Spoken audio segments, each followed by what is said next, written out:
집사분들, 솔직히 우리 고양이들 매일 봐도 막 만지고 싶고 안고 싶고, 아니 매일 봐도 귀여워서 못 참겠잖아요, 사실. 저만 그런가요? 근데 문제는 우리가 흔하게 하는 이런 행동들이 고양이한테 스트레스가 될 수도 있다는 점입니다. 사실 지금 이 순간에도 고양이는 싫은데 꾹 참고 있으면서 속으로는 저를 손절하고 있을 수도 있어요. 그래서 오늘은 집사들은 무심코 하지만 고양이는 엄청 싫어하는 행동 5가지를 알려드리겠습니다. 보다 보면 내 얘긴데? 싶은 내용이 분명 하나쯤 있으실 것 같아요. 저도 이 영상을 준비하면서 다시 한번 반성을 했습니다.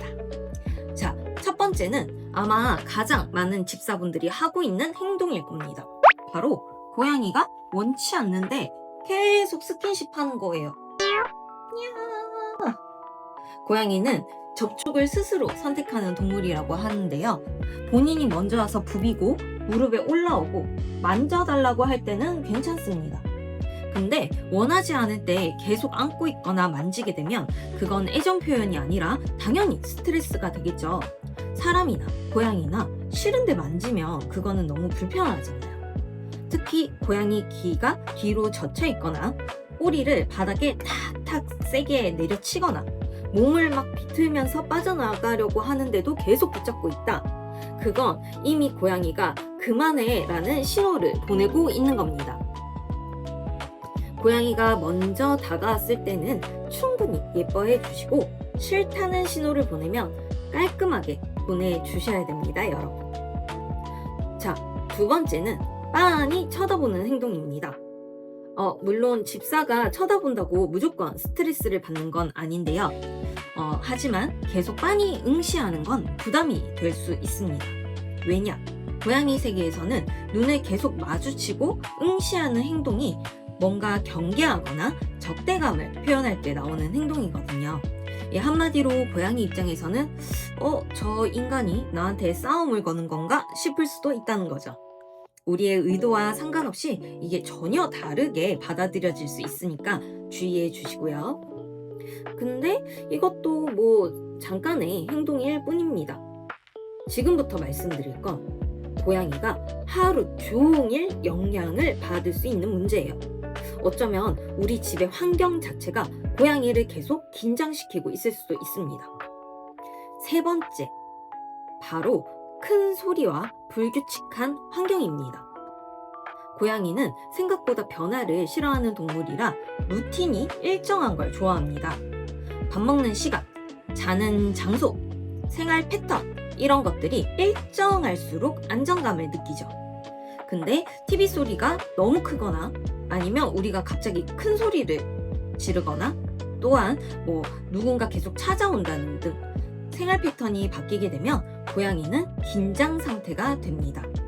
이게 사람 입장에서는 별일이 아닐 수 있지만 고양이 입장에선 언제 무슨 일이 일어날지 모르는 상황인 거예요. 그래서 스트레스를 받을 수 있다는 점.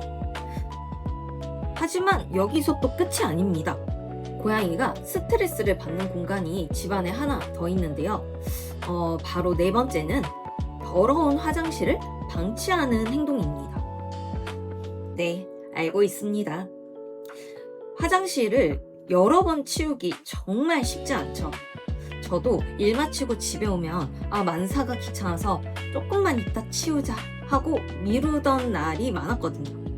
근데 저랑은 다르게 우리 고양이는 정말 청결한 동물입니다. 화장실이 더러우면 사용 자체를 꺼리거나 심하면 소변을 참기도 해서 실제로 방광염이나 배뇨 문제로 이어질 수 있다고 합니다. 특히 이게 일반 화장실 쓰시는 분들 공감하실 건데요. 그 감자가 모래 속에 이렇게 숨어 있잖아요. 그러면 그걸 이렇게 찾으려고 삽질을 계속 하다 보면 먼지는 먼지대로 날리고 아무튼 생각보다 관리가 여간 쉬운 게 아닙니다. 저도 그래서 옛날에는 아침에 한 번, 그 다음에 퇴근하고 나서 저녁에 한 번 정도 이렇게 2번을 치워주게 되더라고요. 근데 아무래도 제가 없는 시간 동안은 화장실이 계속 더러운 상태이기 때문에 저는 지금은 자동 화장실을 사용하고 있습니다. 이게 확실히 저 대신 바로바로 배변을 치워주기 때문에 화장실 때문에 받는 스트레스는 확실히 줄어든 것 같아요. 물론 일반 화장실이든 자동 화장실이든 가장 중요한 건 항상 깨끗한 상태를 유지시켜주는 겁니다. 고양이 입장에서는 이게 매일 사용하는 화장실이기 때문에 저희 모두 신경을 더 써주자는 거죠. 마지막 5번째는요. 장시간 방치하는 행동입니다. 많은 분들이 고양이는 혼자 잘 견디는 동물이잖아 라고 생각하는데요. 고양이가 혼자 있는 걸 잘 견디고 좋아하는 것과 외롭지 않은 건 또 다른 이야기입니다. 실제로 고양이도 우울증이 있다고 하잖아요. 저도 상황을 말씀을 드리자면 자영업을 하기 때문에 또롱이가 집에 혼자 있는 시간이 꽤 길거든요. 그래서 그 마음 한켠에 미안한 죄책감이 항상 이렇게 있습니다. 퇴근하고 집에 오면 또롱이가 현관까지 뛰어나와 반겨주는데요. 그 모습을 보면 너무 예쁘고 반갑기도 하지만 한편으로는 혼자서 진짜 많이 심심했겠구나 라는 생각이 들어서 마음이 정말 아파요. 그래서 저는 아무리 피곤한 날이라도 자기 전에 10분에서 15분 정도는 꼭 놀아주고 잡니다.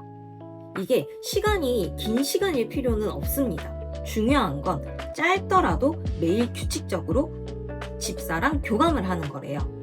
매일 오랜 시간 혼자 있고 집사가 집에 왔는데도 충분히 놀아주는 이런 교감 시간이 부족하다면 고양이한테는 엄청난 스트레스가 쌓일 수 있는 행동입니다.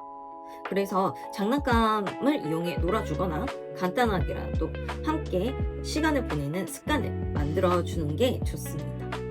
우리 고양이들은 말은 못하지만 저희랑 함께 보내는 시간을 통해서 분명히 안정감과 애정을 느끼고 있을 거니까요. 우리 고양이는 말을 하지 못하지만 대신 행동으로 계속 신호를 보내고 있습니다. 아까 말씀드린 것처럼 귀를 뒤로 젖히거나 꼬리를 친다든지 이러한 사실은 전부 나 지금 싫어, 이거 행동이 불편해 라고 말하고 있는 걸 수도 있습니다. 오늘 말씀드린 내용 중 하나라도 해당된다면 너무 자책을 하실 필요는 없고요. 저도 이 영상을 준비하면서 한 번 더 반성을 했거든요. 중요한 건 오늘부터라도 우리 아이가 보내는 신호를 조금 더 관심 있게 보는 거라고 생각합니다. 여러분들은 몇 개나 해당되셨는지 댓글 많이 달아주시고요. 저도 하나씩 읽어보도록 하겠습니다. 오늘 영상도 재밌게 도움이 되셨다면 좋아요, 구독 부탁드리고 또롱이랑 저는 다음 영상에서 뵐게요. 안녕!